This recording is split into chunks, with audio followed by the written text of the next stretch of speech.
Well, this morning, what I'd like to do is complete our look at the fourth major event of world history. И что бы я хотел сделать сегодня утром, это завершить наше рассмотрение четвертого ключевого мирового события мировой истории. I call it the scattering of the peoples. И я называю это событие рассеяния народов.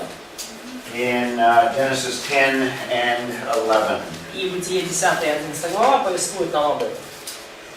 After I complete this major event, И после того, как я завершу рассматривать это ключевое событие, then we'll have our first exam, and by then it'll be time to take a break. то наступит суд. То есть и потом можно будет пойти на перерыв. Then the second hour will start with the next major event. И на следующем часу мы начнем наше уже следующее ключевое историческое событие. Up to now, we have dealt with issues that you won't find in very many world history books. И до теперешнего момента мы с вами имели дело с событиями, которые вы навряд ли найдете в исторических книгах светских. In fact, these events are the most controversial in terms of the secular world. И, кстати, с точки зрения светского мира, эти события едва ли не наиболее противоречивые. In some cases, totally denied. И порой их отрицают целиком и полностью. But I believe they're the most important events of all of world history, Но я верю, что это наиболее важные события всей мировой истории, including this fourth event. включая вот эту четвертую историю. So we are looking at the implications of the scattering.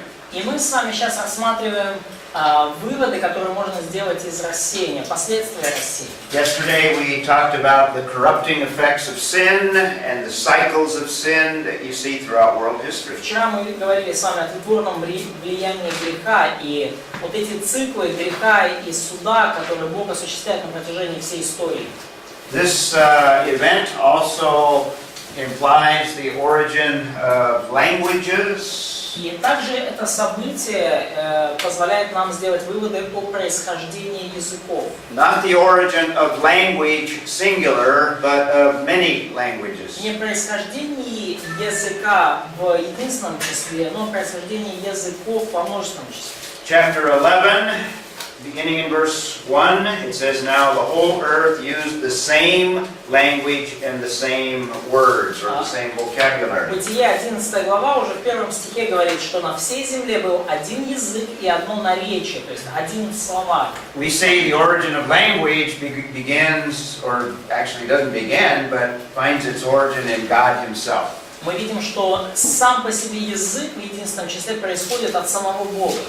We saw that in Genesis chapter 1, even before the creation, God communicates. И мы видели это уже в Бытие 1 главе, и даже до начала сотворения Бог уже говорит, и Бог называет, и Он пользуется языком. But in Genesis 11, now from one language, God uses judgment to bring about many languages. И в Бытие 11 главе мы видим, что Бог, так сказать, в виде меры суда, из одного языка производит множество языков. Another very important implication is we have the origin of the nations as well. И еще один важный вывод, важное заключение, это то, что здесь мы видим происхождение народов. The nations come about as a result of the confusion of the languages, Народы появились в результате как раз-таки смешения языков, which caused the scattering of the various tribes and peoples. и это привело к рассеянию различных племен и колен и народов. And that brought about the formation of the nations, at least at the time of Abraham. И всего этого сформировались разные народы, народности нации, по крайней мере, во времена Авраама. And from those nations, throughout the rest of world history, we have the beginnings in chapter 11, the rest of the nations forever. И вот от этих первоначальных народов и наций, о которых мы читаем в Бытие 10-11 главе, сформировались все те народы и нации, которые есть у нас в мире на сегодняшний день. So Ukrainians can trace their background all the way back to Genesis chapter 10 and 11. Поэтому украинцы могут проследить свое происхождение аж оттуда, из Бытия 10-11 главы. So also the Russian people, the Greeks, all of the nations trace their background back to Genesis 10 and 11. Также и русские, и греки, и многие, и турки, и все народы могут там в 10-11 главе Бытия увидеть свои корни. Now in my country, my country is made up of several people from different countries. И моя страна, мой народ, он как бы такой смиксованный из разных народов, из разных групп, которые, американский как бы, народ это. So there's a variety of people that can trace their lineage from different nations from my country. Такая немножко солянка сборная, да, и поэтому множество народов, от которых ведут свое родословие американцы. All nations are traced back to what we have in Genesis 10 and 11. Но все народы в конечном счете могут отследить свое происхождение из Бытия 10-11 главы. So world history usually begins with people that we know of from archaeology. И мировая история начинается обычно с людей, о которых мы что-то знаем из археологических данных. One of the first civilizations that is known, and probably the first in existence, are what are called the Sumerians. И одна из первых известных нам цивилизаций, наверное, первая, которая существовала, это так называемые шумеры. So from a biblical perspective, we need to fit all of these civilizations into the biblical time frame. И теперь нам надо уже с библейской точки зрения вписать вот все известные нам цивилизации в библейскую хронологию. This is what your secular historical book does not do. И, конечно, ваши светские исторические источники этим не занимаются. So we can trace all of the beginnings of the nations from the Genesis flood to the time of Abraham. Итак, мы можем отследить все вот эти народы и нации, которые, то есть мы можем отследить, да, что происходило от потопа до Авраама. And we know historically the early Sumerians, there's 25 dynasties that you'll find in a history book. И мы видим вот исторически 25 династий шумеров. Это то, что мы находим в исторических книгах. These 25 dynasties have to fit within this time frame that the Bible gives us. И вот эти 25 династий нам нужно как-то вместить вот в этот исторический промежуток, который нам дает Библия. Now this is the most conservative timeline that you can essentially come up with. И это наиболее консервативная хронология, которую на самом деле только можно придумать. Based on the numbers that we have in the book of Genesis. Она основана на цифрах, которые мы видим в книге Бытия. And assuming that there are no gaps in the genealogies all the way to Abraham. И мы подразумеваем, что нету никаких пропусков в генеалогиях вплоть до самого Авраама. That gives you a relatively short period of time from the Genesis flood to the arrival or the birth of Abraham, 2135. Поэтому для появления шумерской нации у нас на самом деле очень короткий промежуток от потопа до как бы уже рождения Авраама. But it's not inconceivable to imagine civilizations rapidly growing and developing very, very quickly after the flood. Но для нас мы совершенно не видим проблемы в том, что нации могли очень быстро расти и развиваться в период сразу после потопа. Secular history will expand the time frame for the period of the early cultures.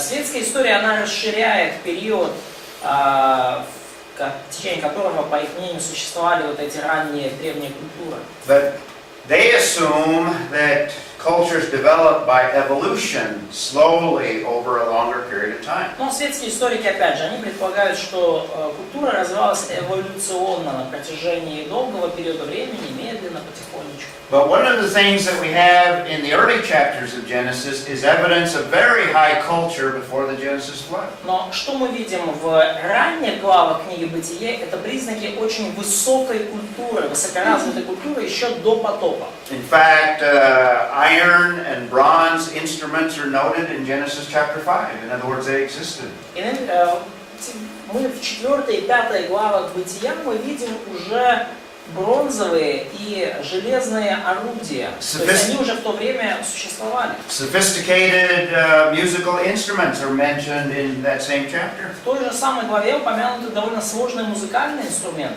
There's no evolution Adam had language complete, and he was very bright.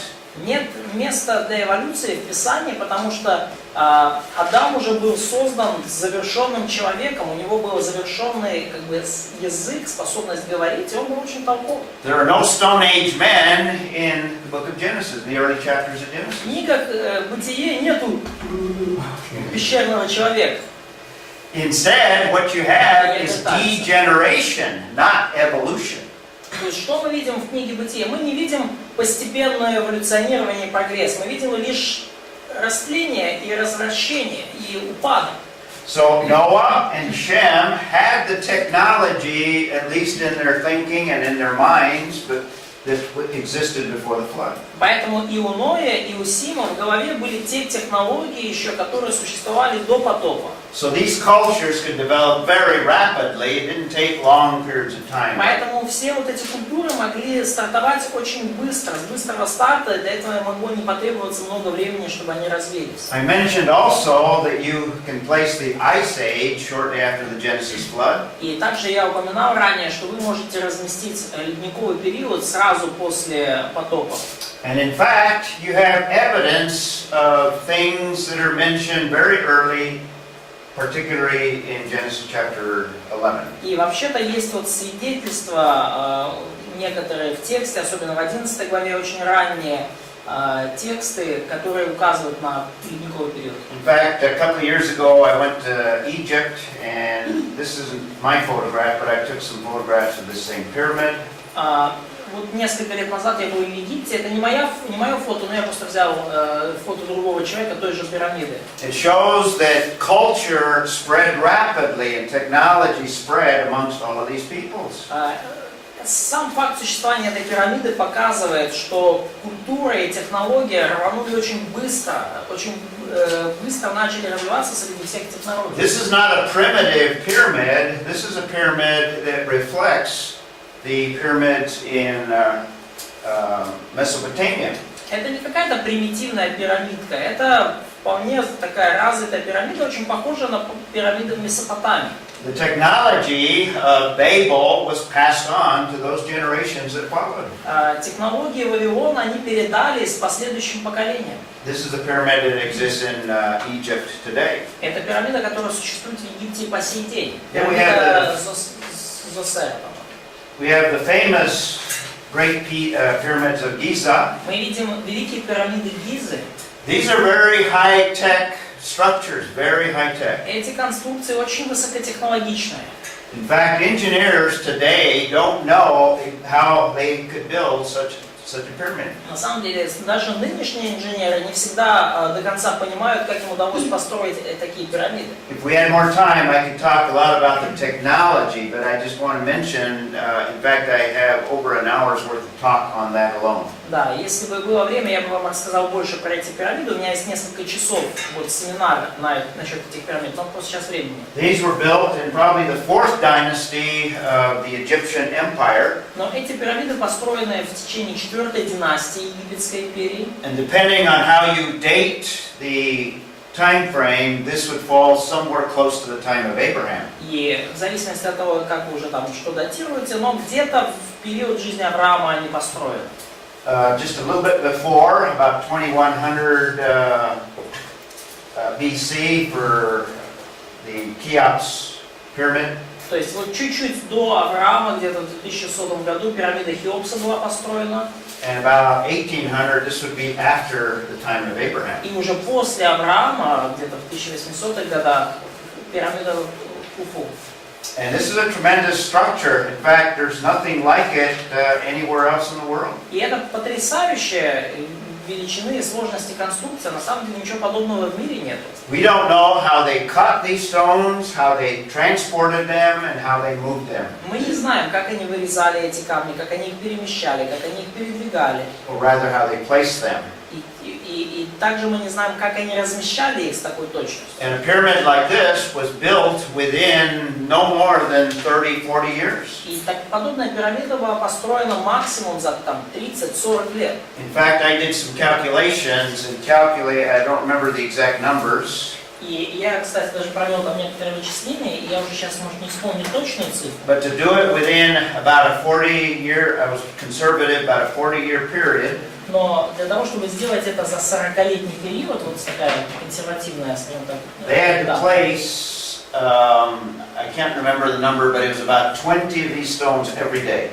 Not only place them, but cut them, transport them, and place them 20 at a time every day. Короче говоря, чтобы за 40 лет построить эту пирамиду, надо каждый день вырезать, транспортировать и укладывать 20 таких камней. And that's like working 12 hours every day. И это, по сути, 20 часов работы каждый день. So they had a lot of technology very early. Поэтому у них была очень развитая технология в очень ранний период. And all of these first 12 Egyptian dynasties would have to fit within the same time frame. И все вот эти первые 20 Egyptian dynasties, 12. все эти 12 египетских династий должны также укладываться в этот довольно краткий промежуток времени до Авраама. And most of secular history is based on the Egyptian chronology that is over a longer period of time. И большая часть светской древней истории, она основана на египетской хронологии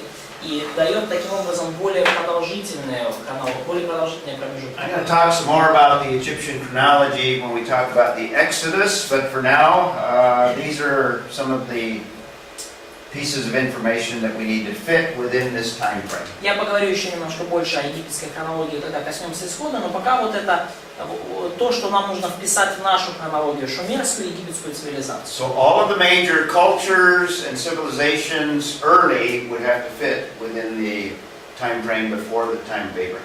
Да, потому все ранние культуры цивилизации каким-то образом должны вписываться в период до Авраама. Династия это один род или несколько? So dynasty, is it like the one, в смысле, одно поколение или одна линия? Нет, поколение. So, like you said, 12 dynasties, is it like 12 generations? Like, assuming people are giving birth to sons like in 30s, 40s? Right. A pharaoh would be a dynasty. In other words, this pharaoh was 11th dynasty or whatever. It's tied with each of the pharaohs. When we talk about dynasties, could we assume like that, as in Genesis, each dynasty lasted like 30 years, each generation? Not all of them. Some of them were short, some of them were longer. Ну, некоторые династии были короче, некоторые были дольше длились. I'll show you two timelines, one that secular history uses. Я покажу вам две хронологические шкалы. Одну, которую использует светская история. In fact, secular history uses a timeline like this. И светская история вообще использует вот такую хронологию. In other words, successive dynasties. Династии, которые следуют одна за другой. But there have been proposed by people that are taking the Bible seriously. Но людьми, которые принимают Библию всерьез, была предложена альтернативная идея. The possibility of dynasties going something like this, where you have maybe 1, 2, 3, maybe 4, 5, and then maybe 6. Возможно, что Or династии some of them parallel. шли параллельно друг другу, то есть одна, вторая, третья и параллельно там четвертая, пятая, седьмая. Because in some periods of the Egyptian time frame, there's a northern Egyptian kingdom and there's a southern kingdom. Поскольку в некоторые периоды египетской истории был фараон или царь на севере и фараон или царь на юге. И две династии могли идти параллельно. So obviously this is a longer time frame and this is a shorter. Потому очевидно, что такая вот светская хронология, где одно за другой будет длиннее, а такая с параллельными она будет короче. The shorter time frame fits within that Bible time frame. И более короткий подход, он позволяет вписать события в библейскую хронологию. This one does not. А этот нет. And that's the major difference between the biblical time frame and the secular historical time frame. И это ключевое различие между библейской и светской исторической хронологией. So we have the origin of the nations. Итак, мы видим происхождение народов. We also, and this is very important that is not stressed in your secular book. И мы видим также кое-что, что весьма важно, хотя и, опять же, не упомянуто в ваших светских исторических We книгах. have the beginning of what the Bible calls the world system. Мы видим начало того, что Библия называет вот системой мира. Мир, как в плане мир, как безбожная система. Particularly the New Testament, Jesus refers to the world as those outside of believers. Особенно вот в Новом Завете Иисус часто упоминает мир, да, мужайте себе, я победил мир. Это вот те неверующие, которые вне, которые противятся Богу. This is the beginning of the world system that is antagonistic to the kingdom of God. И это начало мирской системы, которая противостоит Царству Божьему. And in fact, we could call this Babylonianism, and I get that from the book of Revelation. И мы можем называть эту систему вавилонизм, и я этот термин взял из книги Откровения. I use the term Babylonianism to be a reference to a world system that is antagonistic to the kingdom of God. И я использую термин Вавилония, давайте так, или вавилонизм, для того, чтобы указывать на вот эту мирскую систему, противоречащую Царству Божьему, противостоящую Царству. We call it Babylonianism because it has its origin in Babel, where for the very first time we have organization against God. И мы называем это Вавилония, потому что корнями своими она находит Вавилонскую башню, где в первый раз люди организовались против Бога. For the first time we have a totalitarian kingdom on earth. Первый раз в истории у Вавилонской башни мы видим тоталитарное царство на земле. A totalitarian kingdom that raises its fist against God. Тоталитарное царство, которое пытается там показать Богу кулак или что-то еще. Notice chapter 11, beginning in verse 2. Обратите внимание, 11 глава, 2 стих Бытия. Came about as they journeyed east that they found a plain in the land of Shinar and settled there. Двинувшись с востока, они нашли к земле Синар, равнины, поселились там. Okay, and let's read verse 3 in fact. Третий стих прочитаем. Yulia, why don't you read verse 3? We'll go this way today. И сказали друг другу: наделаем кирпичей и обожжем огнем. И стали у них кирпичи вместо камней, а земляная смола вместо извести. Okay, so they have technology, they have culture, verse 3. Итак, у них есть технология, у них есть культура в третьем стихе. Verse 4, Oleg. Олег, 4. 11:4. 11:4. І сказали вони: тож місто збудуємо собі та башту, а вершини їх аж до неба, і вчинімо для себе ймення, щоб ми не розпорушилися по поверхні всієї землі. Notice they have the technology to build a city. Обратите внимание, у них уже есть технологии достаточно, чтобы построить город. It takes a lot of technology to build a city. Чтобы построить город, надо много технологий. You have to have a water system, you have to have a sewer system. Вам нужна система водоснабжения, You система have a канализации. transportation system. Вам нужна транспортная система. You have a roadway system. You have a lot of technology Вам here. нужна дорожная система дорог. Вам надо много технологий. This is there's no primitive men here. То есть тут мы видим совершенно не каких-то примитивных All of неандертальцев. them were built for religious purposes. Все эти пирамиды были построены для религиозных целей. They also knew astronomy because most of the pyramids align with formation of the heavens at certain periods of time. И они также хорошо знали астрономию, потому что большинство пирамид, они выстроены с учетом направления там созвездий в определенные периоды года. But notice they also have technology to build a tower. Но также обратите внимание, у них есть технологии достаточно, чтобы построить башню. Could any of you build a 30-story building? Кто из вас может построить 30-этажный дом? Takes lots of technology to know how to build a structure that will hold up. Нужно много технологий и много знаний иметь, чтобы построить структуру, которая будет держаться. So there's high technology here. Поэтому здесь мы видим высокоразвитые технологии. But notice, this empire, this kingdom Обратите внимание, эта империя, это царство is focused on itself. They want to make a name for themselves, no regard for God. фокусируются на себе, они хотят сделать имя себе. Богу вообще никакого места не отводится. In fact, in verse 4, it's a direct violation of the very thing that God commanded Adam and He commanded Noah. И обратите внимание, в 4 стихе мы видим, они напрямую идут вопреки тому, что Бог повелел Адаму и Ною. Rather than filling the earth and spreading all throughout the earth, they want to stay in one place. Вместо того, чтобы рассеиваться по земле, наполнять землю, они все хотят в одном месте. Lest, it says, lest they be scattered over the face of the whole earth. Да, но тут в разных переводах по-разному, или прежде нежели рассеемся по лицу, или чтобы не рассеяться по всей So земле. this is the beginning of the world system that has ideas contrary to God. То есть вот уже начало вот этой мирской системы, в которой процветают идеи, противящиеся Богу и Его Слову. The essence of Babylonianism is the world system, or the world that is against what God has to say. Суть Вавилона — это мирская система, противящаяся Богу. Throughout history, we've seen this idea permeate governments all over the world throughout history. И на протяжении всей истории мы видели, как эта идея завлекала многие правительства. Even the Sumerians, they were a culture that was worshiping false gods. Даже шумеры — это была культура, которая поклонялась идолам, ложным богам. And they have no regard for the God of the Bible.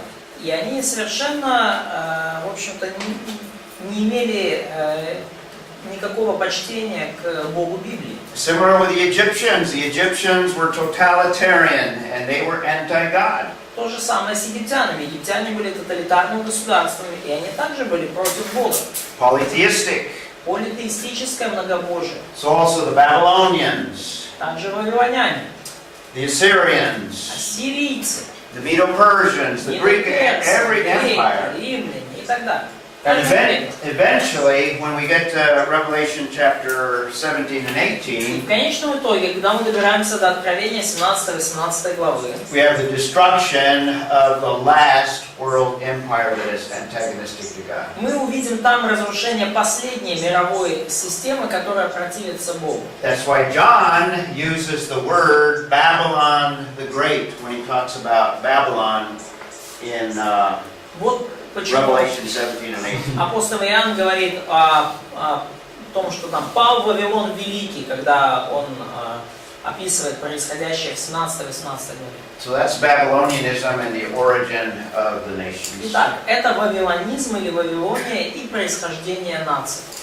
I'm going to skip over this. This is just a kind of a review. Let's conclude with this slide. The sovereign of all history is worthy of our total worship. Завершим этим слайдом. Владыка всей истории достоин нашего полного поклонения. Rather than self-centered attitudes. Да, и нам не нужно, вопреки этому, фокусироваться на самих себе. So that's the fourth major event of world history. Так, это 4-е ключевое событие мировой истории. See how important that is? Видите ли вы, насколько это важно? Here's where all the nations come from. Вот отсюда произошли все народы. Here's where all the civilizations come from that are discussed in world history books. Вот отсюда произошли все те народы и цивилизации, которые пишут светские исторические книги. They have their beginning at Babel. Все они, начало их уходит корнями в Вавилон. We'll take a look at God in the next event, working through one individual that He calls out of the nations. И мы увидим на следующем нашем занятии, как Бог начинает трудиться через одного человека, которого Он призывает к себе из народа. And that's Abraham. И это Авраам.